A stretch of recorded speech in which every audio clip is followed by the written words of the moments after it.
Tonight, new hopes that President-elect Trump will be able to restore relations with Russia. Mr. Trump and Vladimir Putin exchanging end-of-the-year greetings. We'll have the details next. Also, the terror manhunt is over, but questions remain over how the Islamic State attacker eluded capture for 4 days. We'll have a full report from Berlin. And a stunning move by the Obama administration, allowing the UN to adopt a resolution condemning Israeli settlement construction. Mr. Obama's defiance coming despite tremendous pressure by both President-elect Trump and Israel. The Weekly Standard's Fred Barnes weighs in moments.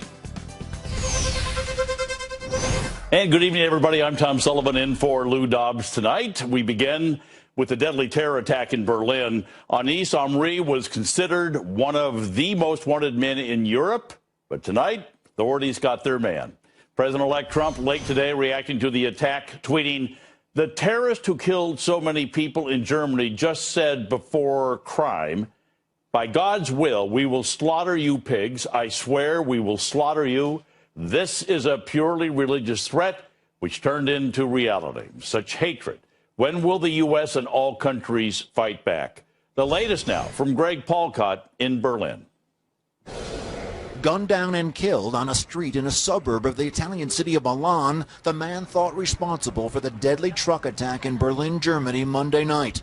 24-year-old Tunisian man Anis Amri, seen in a video posted by ISIS just hours after his death, pledging allegiance to the terror group, somehow made his way from Berlin to southeast France and then by train to Turin and Milan, Italy, a trip of some 600 miles. All the while, he was the most wanted man in Europe. In fact, he was only caught by a routine Italian police street patrol. When he was asked for identity papers, he refused and shot the police, injuring one. They fired back with deadly aim. The police reacted, and the person who attacked our officers was killed. The Milan shootout triggered an instant firestorm of recriminations in Berlin. Despite police surveillance and tightened borders, how he could have moved around so easily, and how he was able to stay in Germany for 18 months before the attack while under suspicion. And did he act alone? It is very important to determine whether there was a network of helpers, a network of supporters in planning and executing this deed, and the suspect's escape. Also very much still under fire, German Chancellor Angela Merkel, as more reports indicate that Amri could have taken advantage of the huge influx of refugees to Germany in 2015. And with the immigration system swamped, he was able to act at will. We can be relieved at the end of this week that one acute threat has ended, but the general threat of terrorism continues. Relief and fear echoed on the streets of Berlin today. He can be there, or there, and now... Now he's caught. Now he's dead. Yeah. It's a relief because there's no more danger, but I don't think it stops there. In fact, German officials say tonight they remain on high alert, and the investigation into the truck attack here remains open. There are too many unanswered questions and outstanding threats for this to be a completely restful holiday period. Tom. Greg Paulcott in Berlin. Thank you, Greg. Meantime, President-elect Donald Trump today releasing a holiday letter that he received from Russian President Vladimir Putin. Putin writes, and I quote, "I hope we will be able, by acting in a constructive and pragmatic manner, to take real steps to restore the framework of bilateral cooperation in different areas, as well as being our level of cooperation in the collaboration, I should say, on the international scene to a qualitative new level." Well, Trump responded with this statement about Vladimir Putin. He says, "His thoughts are so correct. I hope both sides are able to live up to these thoughts and we do not have to travel an alternative path." And during a news conference earlier today, Putin said he would be willing to visit the United States if President-elect Donald Trump sent him an invitation. So joining us now, the founder and the president of the American Islamic Forum for Democracy, Dr. Zuhdi Jasser, and Foundation for the Defense of Democracy's President Clifford May. Dr. Zasser, let me start with you. This business about in Germany, at first I was aghast because I heard about how the police had him on their radar and they were following him and he had a criminal record. And I thought, well, what was wrong with the police? But with 1 million immigrants into Germany, I'm thinking, no, I don't care how good the German police are or are not, there's no way they could follow how many people are somebody that they should be keeping tabs on. But, Tom, there's something we can learn from every one of these, and this one is a known wolf. It's not somebody who could get lost in a million people. He came in through not only the last trek that he did down to Italy, which doesn't make any sense, but in the last 5 years, he came in through Tunisia to Italy, was in prison for 4 years because of violence at a migrant center. Then Italy said, we don't want you, get out of the country. They deported him to where? We don't know. Just leave the country. He then makes his way up to Germany, lives there, has interactions with the law 4 times, a knife on a bus, a drug arrest, was actually under surveillance because his roommate was related to ISIS and was arrested. But this guy went off surveillance in September. So he's a known wolf. He's not an unknown person. And yet they dropped the ball. So the EU, Germany has a major problem in communication between intelligence apparatus right. and the following of the ideas that they should be following. I agree with you that they should have been all over this guy, but I just, my point is that there's so many people that they should be watching because so many people have come in. Cliff, the other problem here obviously is, I mean, I go back a few years now, but when I was a younger man, they would travel Europe. You had to stop at every border, show your passport, and go through the whole drill. Now, take your pick. Travel wherever you want, obviously. Right. And the idea of having open borders in Europe was not meant for a time when you have millions of migrants, as well as terrorists who are trying to get in and trying to get around in these various countries. That's a real problem, as is the possibility of trying to integrate and assimilate all the migrants, or if you want to call them that, all the refugees who are coming. Too often they are ending up in what you might call ghettos, some might call colonies, and those become recruiting grounds. Those become places where these kinds of people can find their way in, and it's very difficult for the police to track them in there, and very difficult to find people who will tell on them. Some do, but others don't. Back to you, Dr. Zasser. This whole business about Europe being more open and being more socialist than we are, although we keep moving more toward a European model, how likely is it that we are going to see the same problems Europe has when it comes to this influx of terrorists? Well, our trajectory isn't as quick as theirs, but we're headed in the same place if we don't start to focus on the ideology. Terrorism is a symptom. The ideology is this collectivist mindset that they have allegiance to the global jihad. The mantra, I hope, for the Trump administration will be, it's the global jihad, stupid. And the lack of borders, the lack of a secular state identity is the fact that then feeds this collectivist global Islamist mindset. The only antidote, and I'll tell you as a Muslim, the only thing that didn't make me get radicalized was my American nationalism, my belief that this Constitution protects me from the Sharia state. That's the way to assimilate Muslims in Europe, is to bring back their nation-state identities, but to wed it to a belief in freedom and liberty for their immigrants and also for their the indigenous people of Europe. So here we are on the cusp of the holiday weekend, and Cliff, you've seen the reports that ISIS is saying they're calling for aspirational attacks on during the holidays, and with Hanukkah and Christmas lining up together. Are you on pins and needles about this?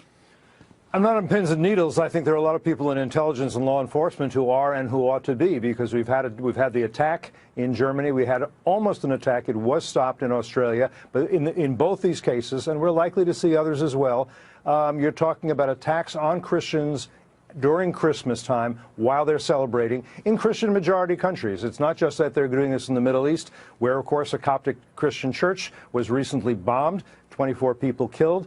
This is an attack, exactly what Zuhdi is saying. It's an attack by those people who identify themselves as jihadists, who see themselves as internationalists, and don't have an identity of a particular country and respect those who have other identities, whether they be religious, ethnic, or nationalist.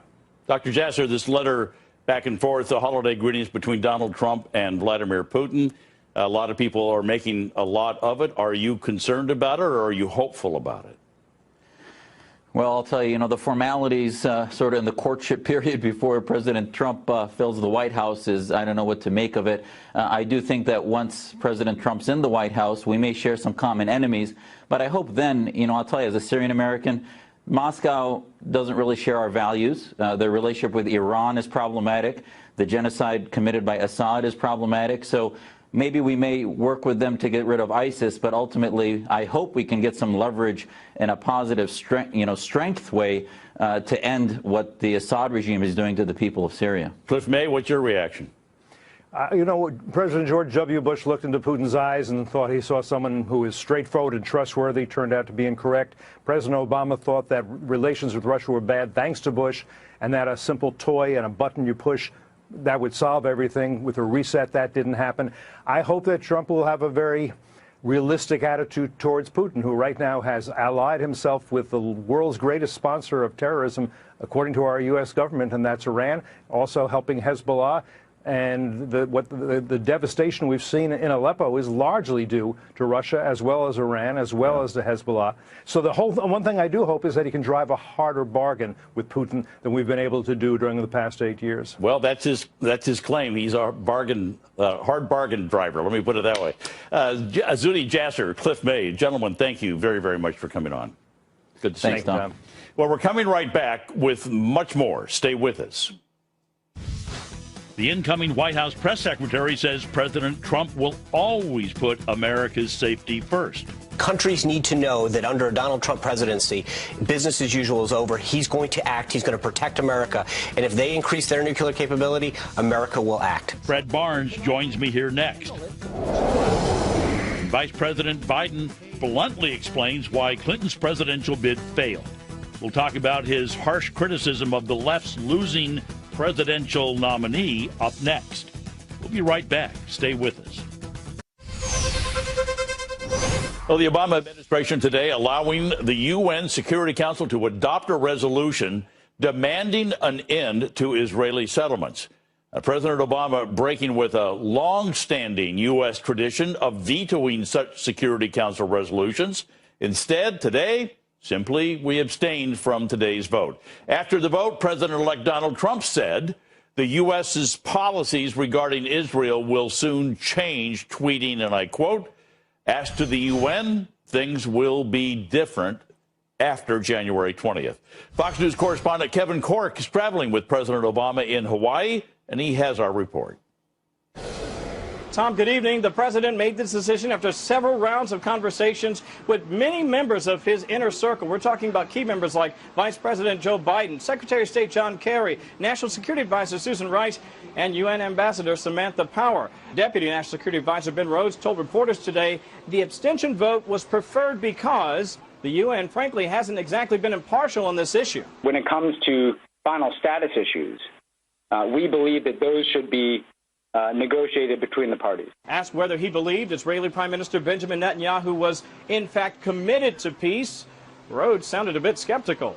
At a certain point, the words and the actions become irreconcilable, and that's what we're concerned about. On today's vote, we got this from Secretary of State John Kerry. Today, the United States acted with one primary objective in mind, to preserve the possibility of a two-state solution. This is not only the last time we're going to hear about this issue. They're going to keep trying to thread the proverbial diplomatic needle on this because the importance of the relationship with Israel is clearly apparent. At the same time, there seems to be a shift in longstanding U.S. policy based on what we saw out of the UN today. Tom? Thank you, Kevin Corke in Hawaii. Well, joining me now, executive editor for the Weekly Standard, Fred Barnes. And Fred, does this, I mean, over almost 40 years, we have said veto, veto, veto, veto, veto. Mm-hmm. All of a sudden, a big change. Does this give President Obama the legacy of being the most anti-Israeli president, maybe more than Jimmy Carter? Oh, I think he's earned it, yeah, much more than Jimmy Carter. It's gradually grown, his distaste for Israel, and but it's, I mean, this caps it, this change in the vote. Of course, that's going to change when Donald Trump comes in because he's doing the opposite. Because Trump, I think, is right on this issue. The settlements are not the cause. They're not blocking any sort of an agreement between Israel and the Palestinians. They're not the problem. I mean, most of these settlements would stay a part of Israel even if there were an agreement. But the Palestinians just will not come to an agreement, and the settlements are not the problem. Yeah, but I guess the silver lining around this story is that the UN needs a pair of dentures, because I don't think they have any teeth. So seriously, I mean, there's That's a good way to put it. And Israel says, so what? We're not even going to pay attention to your comment. Yeah, well, look, they're going to have to talk, and of course their back channels where they're talking all the time. But this vote in the UN today, I mean, certainly John Kerry and President Obama and Vice President Biden, they must know better. I mean, most of these settlements will stay a part of Israel. I mean, that's just a tiny part of the West Bank, and the Palestinians would get all of that. They've been offered this, half of Jerusalem, and they won't take it. And the deal's not going to get any better than that. Well, no. And the president has gone to the UN in the past, as you know, and has said, well, what we need to do is go through negotiations. So this is a big change in his policy. The other thing is, a lot of people think that President Obama is off in Hawaii having his vacation.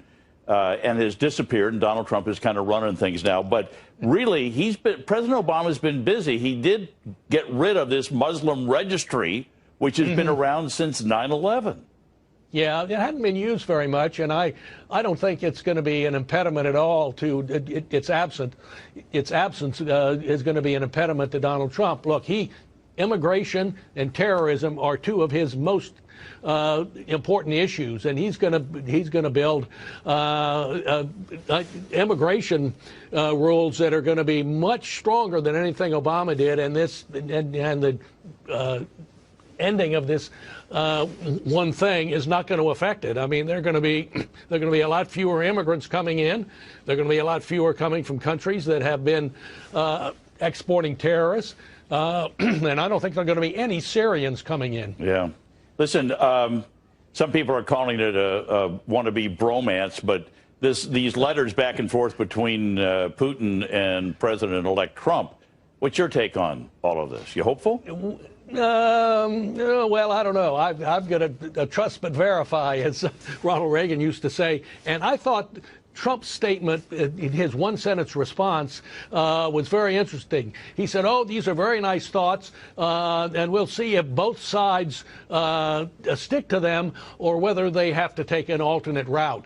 And I think he was saying in that he knows he's going to stick to them, and then he's saying, look, Vladimir, it's up to you. Good point. Fred Barnes, always good to see you. Merry Christmas, my friend. Yeah, Merry Christmas to you, Tom. Thank you. Well, we have breaking news tonight. The brother of Star Wars actress Carrie Fisher says that she is now in stable condition. This after reportedly suffering a heart attack on a flight between Los Angeles and London and to Los Angeles. The 60-year-old Fisher was rushed to the UCLA Medical Center after the plane landed about noon in California. Paramedics took care of her shortly after the 11-hour flight touched down. Her brother says that she was stabilized this afternoon, originally critical, so that's good news. Be sure to vote in tonight's poll. President Obama, has he embarrassed himself and the left by abstaining from the UN vote condemning Israel? Cast your vote on Twitter at Lou Dobbs. And follow Lou on Twitter at Lou Dobbs. Like him on Facebook and follow him on Instagram at Lou Dobbs tonight. It's all there. Meantime, on Wall Street, stocks in the green ahead of the holiday weekend. The Dow climbing 15 points, S&P up 3, NASDAQ up 15, volume pretty light, 2 billion shares. For the week, the Dow, S&P, and NASDAQ all up less than 1%, but that's a green arrow we keep looking at.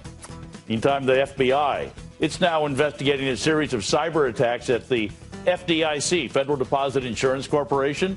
These go back to 2010. And two sources close to the investigation are telling Fox News that forensic analysis of the hacking suggests it was a Chinese state-sponsored operation.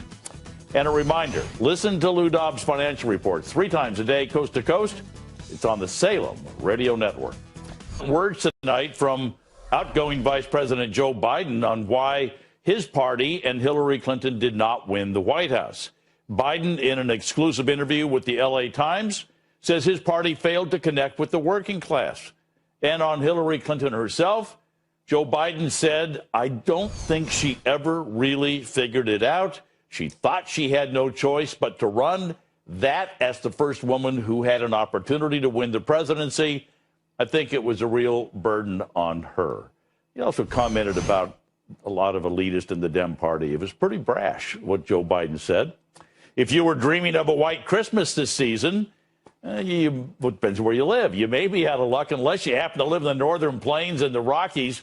Heavy snowfall will take place in parts of the northern plains and Rockies under blizzard-like conditions. Eastern Montana, Wyoming, North Dakota, looking very good for a white Christmas.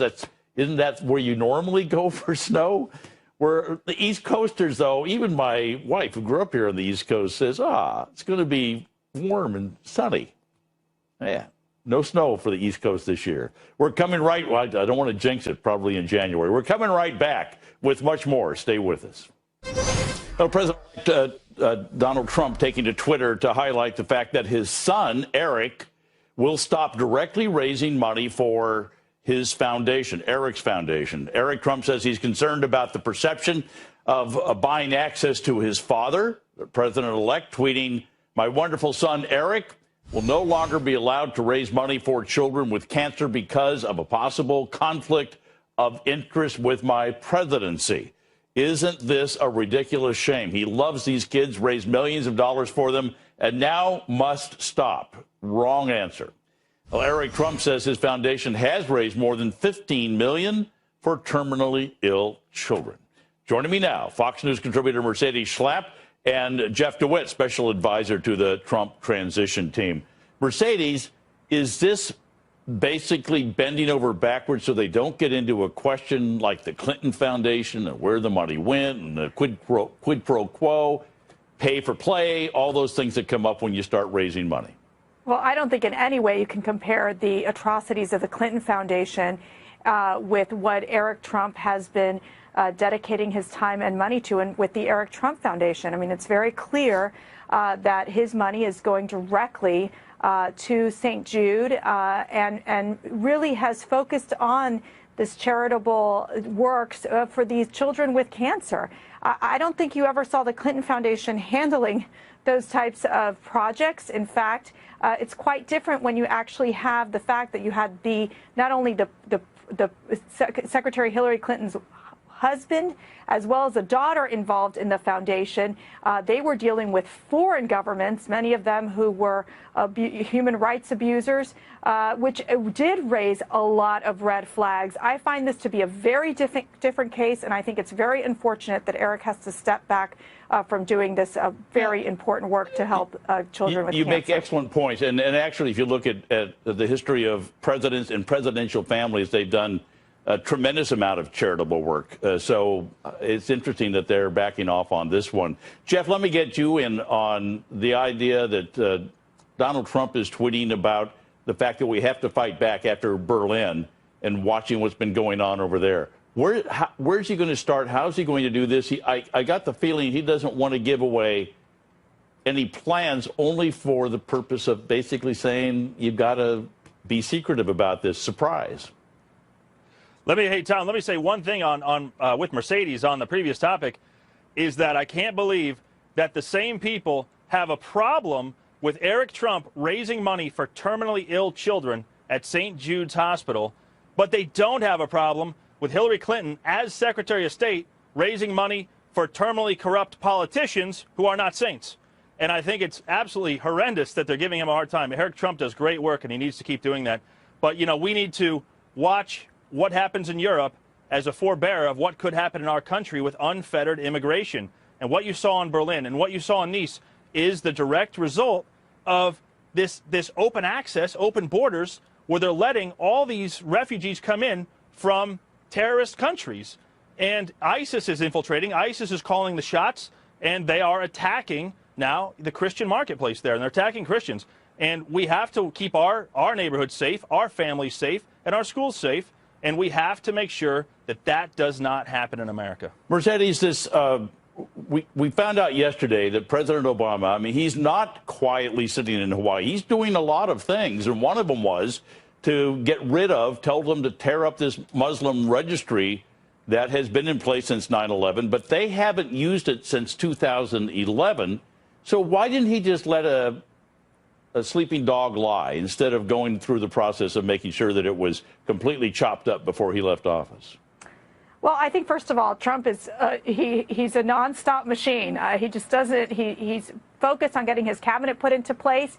He recognizes that he's going to have a window to push forward an aggressive agenda through Congress, which is exactly the type of president that we need right now. I think when you're looking at the fact of ensuring that we have control in terms of our immigration system, that we know who is coming in and out of our country, through knowing who's coming through our borders, ensuring that we have legal immigration in place, and ensuring that individuals don't come into this country from terrorist countries who haven't been properly vetted. I think those are very important steps, considering that President Obama has had a very different position of letting in thousands of Syrian refugees come in with the concern of whether they have been properly vetted or not. I think that's very realistic. I think Jeff brings up a great point, which is the fact that Merkel right now, the prime minister in Germany, is battling the fact that she's dealing with letting in the 1 million migrants that came in and the infiltration of obviously terrorists who have been able to travel from one country to the next. It'll be interesting to see what the German people do on election day for her. Jeff, real quickly, this business about Joe Biden saying that there's a lot of elitism in the Democratic Party and Hillary wasn't a good candidate, essentially. What do you make of that? I agree. I sound weird saying this. I don't know many things that Joe Biden and I agree on, but we agree on that, in that the Democrat Party has lost touch with what used to be its base, with the hardworking, with the blue-collar men and women of America. And we have picked that up in the Republican Party, and that is all thanks to Donald Trump. And Hillary was not a good candidate. She was a highly, highly flawed candidate, which I'm grateful for. But Donald Trump is very connected to the hardworking men and women of this country and resonates very well with blue-collar workers. Don't forget, he's a construction guy. He built projects. He spent a lot of time with the workers. Listen, and he gets it. He just gets it. He single-handedly has swapped the rap, I guess, about the various parties. But I got to run. Mercedes Schlapp and Jeff DeWitt, both, thank you very much for coming on tonight. Thank you. Thank you. Thanks, Tom. We're learning more tonight about the terrorists behind Monday's attack in Berlin. The 24-year-old Tunisian refugee, Anis Amri, has been, well, he was on the radar of German authorities for at least 6 months. But according to the Washington Post, German officials tried and failed to deport him after learning that he was plotting a, quote, serious act of violent subversion. They could not get rid of him. Security agencies exchanged information about his alleged ties to ISIS as recently as last month. Amazing. My next guest introduced a bill that would immediately suspend the controversial refugee resettlement program in this country. Joining me now, Congressman Brian Babin, member of the House Committee on Transportation and Infrastructure. Congressman, when I looked at what you're talking about you had a bill back to July of 2015 that's collecting dust somewhere that would do exactly what you want to do now. That's exactly right, Tom. Great to be with you tonight. I introduced this in July of 2015, just as you said, and that's over almost a year and a half ago. And this was before Paris, before Nice, before Orlando. Just a few attacks, that got it on the radar screen for me and my staff.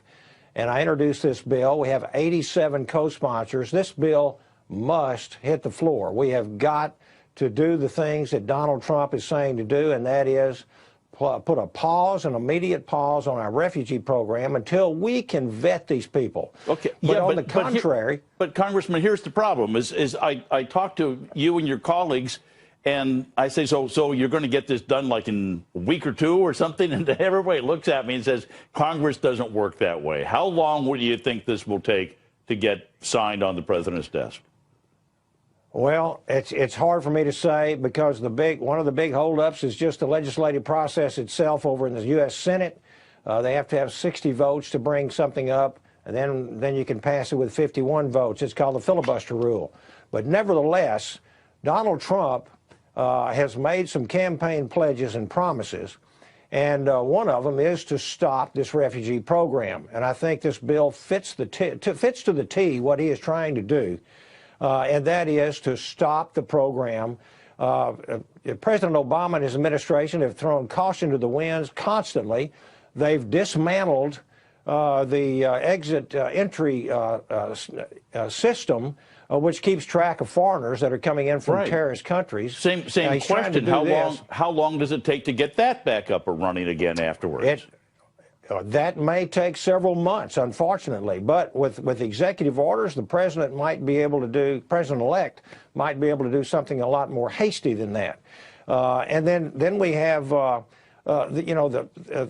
the fact of the matter is that President Obama and his administration are bringing in refugees from terrorist countries just as fast as they possibly can, contrary to what the American people want. We do not want these people coming in from terrorist hotbeds. We are absolutely financing and setting these people up in business when they infiltrate in these refugee groups coming into the United States. We're giving them bases of operation at taxpayer expense. It's unbelievable. Well, and we've got to stop it. And I think this is something that the American people have spoken, and they're not going to tolerate anything less than a stoppage of this program. We want to stay safe. This is our first duty when we raise our right hand of swearing our oath of office, and that is to maintain the national security and keep American citizens safe. And that's what our job is, and that's what we'll do. I wish you much speed, and I like your comment about the fact maybe the president-elect can use an executive order to hasten things along, because you know that his supporters are looking for exactly what you're working on. So we appreciate the fact that you are, and appreciate you coming on tonight. Congressman Brian Babin. Absolutely. Thank you so much. Thank you, Tom. Merry Christmas to you. Merry Christmas to you, sir. Well, in our online poll, we asked you, do you agree with President-elect Trump that we need to temporarily suspend Muslim immigration from jihadist countries? 94% of you said yes. Meantime, this is the last year that you and I will be footing the bill for Obama's lavish vacations. Study by the Washington Times finds that Mr. Obama's Christmas vacations in Hawaii have cost taxpayers more than $35 million over the past 8 years. Overall, Mr. Obama has racked up an estimated $85 million in Christmas and all the other vacations that you put together while he is in office. Joining me now, former member of President George W. Bush's senior staff, Brad Blakeman, and Washington Times columnist Tammy Bruce. And Tammy, that's about the amount that you spend on vacation. I know that you're somewhere around 80. Look, I spend more. I think they're being like really frugal. I'm Scottish, so I don't spend anything really at all. But look, the problem with liberals is that they see money as water.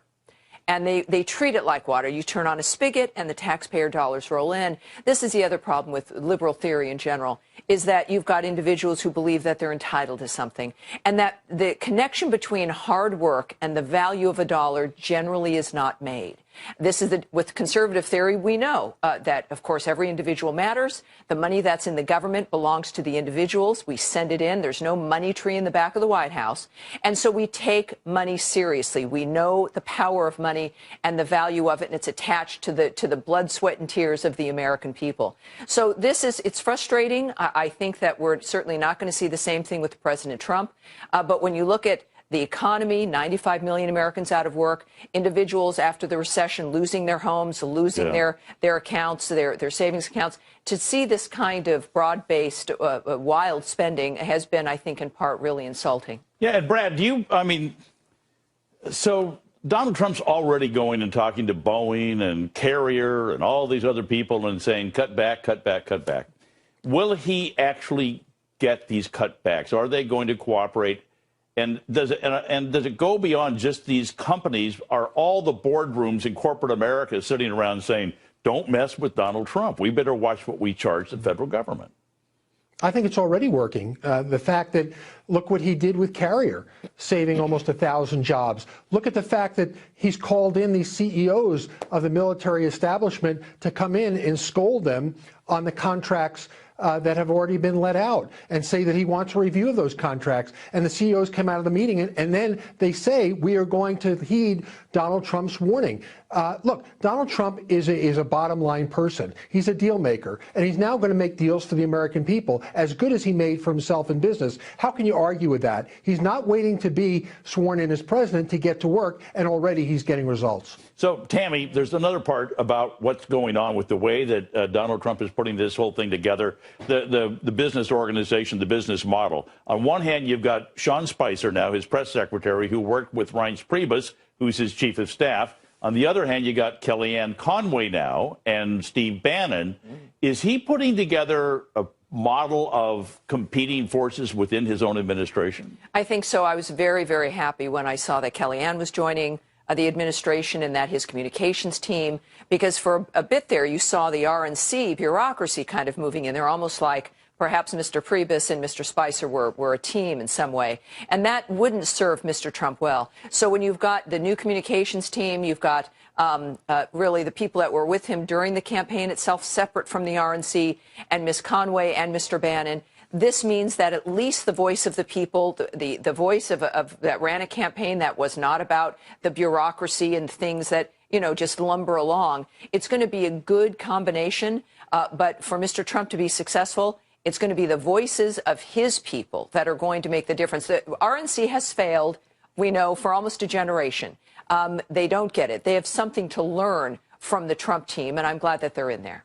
Brad, what do you make of that? Because you worked in the White House. Is it where one of these teams is going to be the predominant voice, or is it going to, does it work if you have this kind of polarization within the administration where they basically get two extreme different voices? Look, diversity within the White House is good.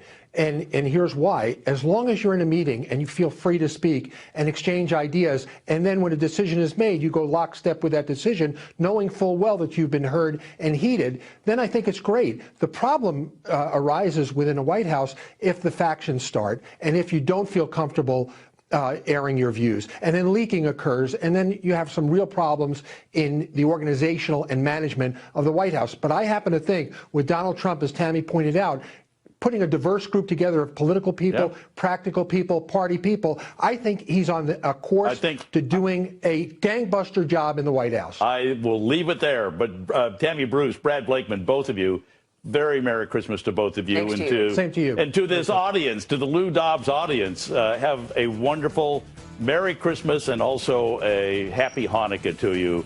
And that's all we got for tonight. Good night from New York. Thank you so much for joining us.